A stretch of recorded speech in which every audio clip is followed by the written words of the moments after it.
What is up, guys? Welcome back to the channel and welcome to episode 17 of Let's Talk Wrestling, the series where I talk about all the hot topics in wrestling as of right now, and I tell the truth from my point of view about everything that's going on. Now, talking of the truth, our truth is gone from WWE, but Ron Killings has appeared. Ron Killings, a more serious side of our truth that we have known for so many years, is in WWE. He's left behind the comedy and the forgiveness and the naivety that he mentioned last night on Raw. He is the truth, the whole truth, and nothing but the truth. He is Ron Killings. We saw him return at Money in the Bank and cost John Cena and Logan Paul the tag team match in the main event. He smashed John Cena in the face with the title like he did to R-Truth at Saturday night's main event, and he showed up on Raw cutting a very serious promo, debuting this new side of his character.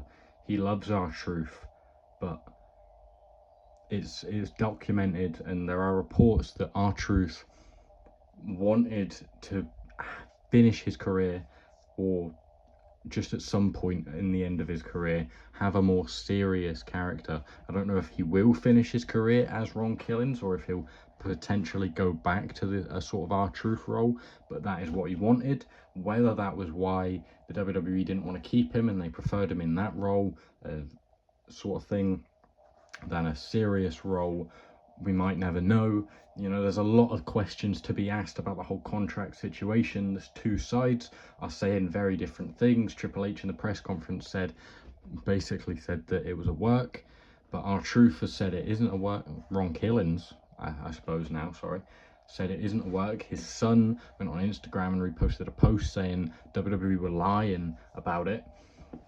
And there are reports that R-Truth wasn't picking up any calls after what happened, and people were reaching out thinking about trying to get him back in, and he wasn't picking up any calls. Nick Khan stepped in, managed to reach an agreement, and they must have given him some creative control where he could decide what he wanted to do, because this is clearly what he wanted to do. This isn't what Triple H wanted to do, because he probably wasn't in his plans if he was just going to be let go like that. There are sort of other reports that Triple H really isn't a fan of being forced into decisions and sort of the crowd hijacking things.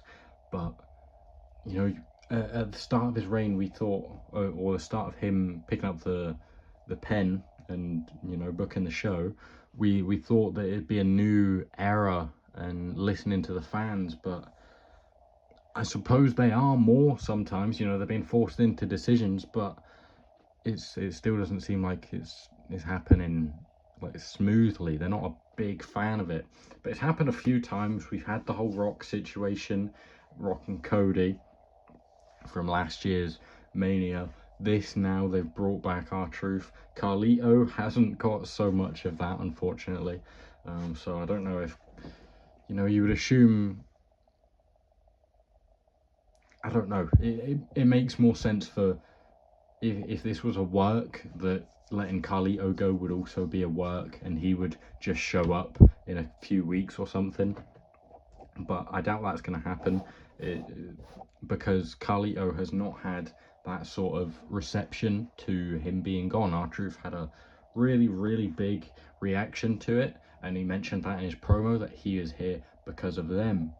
And it's really bizarre. Obviously, they didn't renew his contract, which they might view it as, yeah, he makes a lot of money for what he does, he isn't very involved, which they're actually having the same conversations about Roman Reigns, bear in mind, because he's making like $15 to $20 million a year apparently, and they want to renegotiate that contract because they don't think he's doing enough. He's not working enough dates to warrant that, which obviously shows that they're basically trying to cut costs wherever they can, but they aren't doing that because they have to, because tickets are more affordable, or merch is cheaper, or merch isn't selling, or things like that, or the company's in a bit of a lull.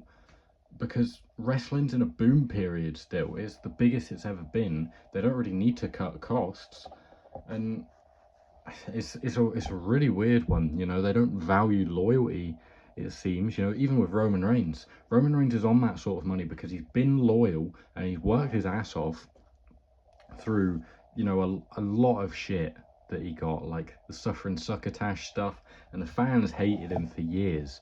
And you know, he's battled cancer throughout that time as well, and he has earned that sort of contract because he's one of the biggest stars, if not the biggest star, you know, outside of maybe John Cena, in the company. Yes, he doesn't work a lot, he doesn't show up very much, and I do criticize him for that here and there, or maybe I poke fun at it, but I think he's well within his rights to do that. He worked a heavy schedule for the best part of 10 years, and now he's sort of enjoying the fruits of his labor. He's just had a huge title reign, and you don't want him shoved down our throats, because that is sort of the original problem with Roman Reigns. I know I'm sort of covering a few other topics. I am going to do another video about TKO probably in this series, so I'll get back to talking about R-Truth. But yeah, so he debuts this new side of Ron Killings, or just Ron Killings himself. There was a what chant started and he shut that down immediately. That was great, because what chants are just terrible. They do, the American crowds especially, I don't think I've ever heard one at an international crowd, but American crowds do it especially, and they do it to foreign stars a lot, like way too much. And yeah, it's a bit disrespectful, and it doesn't help when some superstars play into it. Like, all I can remember, whenever I hear a watch chant, I think back to that press conference, the Road to WrestleMania press conference, where Cody like decided that no, he's gonna have the Mania match and all that stuff, and The Rock and Roman and Cody were there, and The Rock's going on a thing, and he goes, whether you like it, what? Whether you don't like it, what? Yeah, you love it, what? Whether you hate it, what? And obviously that was a big thing during his time, but they're playing into it, and it's a big issue with crowds, because it really ruins a lot of promos, and R-Truth shut it down very well, which does show this new side of him. You know, he isn't the happy-go-lucky, upbeat, sing my song sort of guy. He could be a menace. I know he's like 50, what is he, 52, 53? I don't know where he goes from here, in all honesty. I mean, he's cut his hair off, if you didn't see that. These are now gone completely. So if you want to make a updated custom R-Truth, I guess you just have to, you know, pull that off or chop it off. But I don't know if he'll debut a new look. I'll put him back to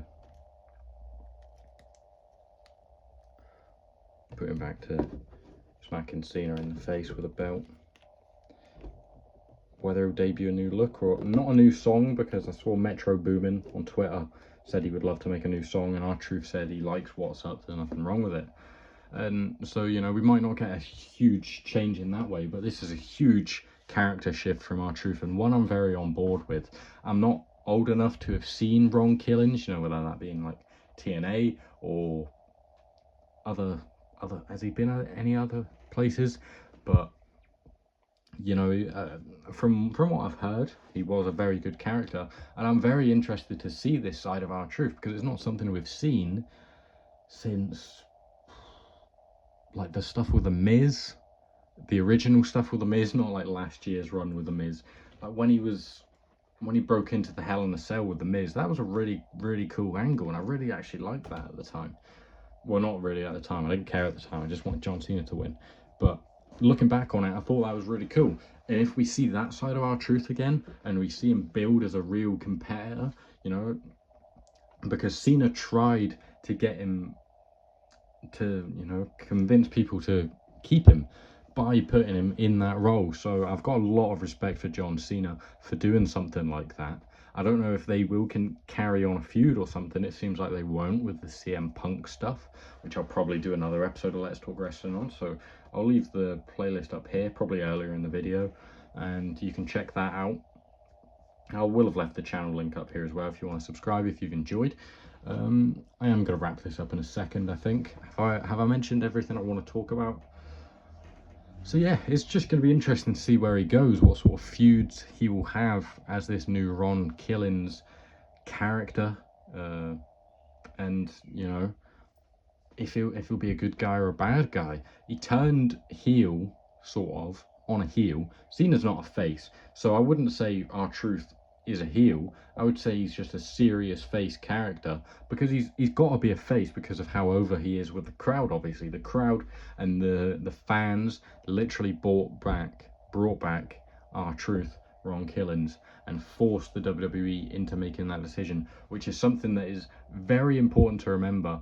The crowd has a big role in wrestling, as much as, you know, people might not want it to be that way. You know, if Triple H doesn't love the crowd and the fans having these big movements that cause change in the WWE and make him have to change his plans and his booking decisions, then maybe he should take the fans' thoughts into consideration more. You know, that is why the Yes movement happened all those years ago. The fans hijacked segments with Daniel Bryan in them to chant Daniel Bryan when he was barely even a factor in them, which forced them into giving him a Mania match, which they weren't planning on doing. They were going to do, was it Batista Randy Orton was the planned match, and they had Batista win the Royal Rumble when Daniel Bryan was right there. And you know, the fans forced them into doing that, and you would like to hope that after so many times this happens, if the fans are continue to force the big guys in the company to make decisions, then hopefully they'll just take that on board and into consideration more before it. You know, there's all the jokes about Triple H having a burner account on Twitter and like reading stuff, and he's always on Twitter in Gorilla and stuff like that. So why can he not foresee these things happening and expect crowd reactions like this? Whether he does or doesn't, I guess we'll never know. There's a lot of things we won't know. We won't know all the ins and outs of this whole contractual situation, but what we do know is that Ron Killings, R-Truth, is back. R-Truth might be gone forever. We don't know if R-Truth, the character, will ever make a comeback. He is now Ron the Truth Killings, and I'm excited to see where he goes, what he does in this run, who he feuds with, if he is a heel or a face. He could have some run-ins with Judgment Day. Obviously, they kicked him out a while ago, so we could see a more serious R-Truth be more of a threat to them, potentially, or a threat to other people. Whether he goes into a world title scene, I'm not sure about that, because obviously the WWE don't love people getting over by themselves. LA Knight has not been rewarded for anything he's done over the last few years other than the United States title. I'd imagine that's the sort of push that R-Truth will get. He's not going to dethrone Jacob Fatu, obviously, I wouldn't assume. And it'll be interesting to see where Fatu goes and where Solo go. Obviously, they're probably going to feud together, but who takes on the heel and the face dynamic? I think Solo would be a very good face, because I really like him. I know he's taken a lot of flack, but I think the fans are coming around to him. He's a good comedy character, and you know, I think he's a good serious character as well. Maybe not in that bloodline leader role, but as the street champ, as a bit of a brawler, I do enjoy him. So I don't see that. Maybe R-Truth could be a future Intercontinental Champion. Who knows? Could he dethrone Dom? That's sort of like a tweener feud. That could be an interesting double turn. I don't know. Probably not. But yeah, leave in the comments what you think R-Truth, Ron Killings, would be doing going forward. I'm not sure if I'm going to have him be called R-Truth or Ron Killings in the PIC-FED, but he is going to be in Judgment Day, in the beginning at least. I don't have any long-term plans, so I'm not sure about that. But yeah, that will be coming soon. So if you haven't already, please do subscribe, turn your post notifications on to be updated when they do come out. It will be premiering. All the PIC-FED episodes will premiere. Other than that, I've got tons more content coming to the channel, loads more Let's Talk Wrestling things to talk about, because there's tons happening in wrestling at all times. If you've got anything you'd like to hear me talk about, please do leave them in the comment section down below, as well any other video ideas that you may have, and I'll try to get to them. I've got quite a few that I want to do, but I can never get enough, to be fair. So yeah, thank you guys for watching. I hope you've enjoyed. I hope you enjoy where everything goes from here, and I'll see you next time. Goodbye. That's what we said to our truth a few days ago. Now he's back. Thank God for that. Well done, WWE Universe. #we want truth.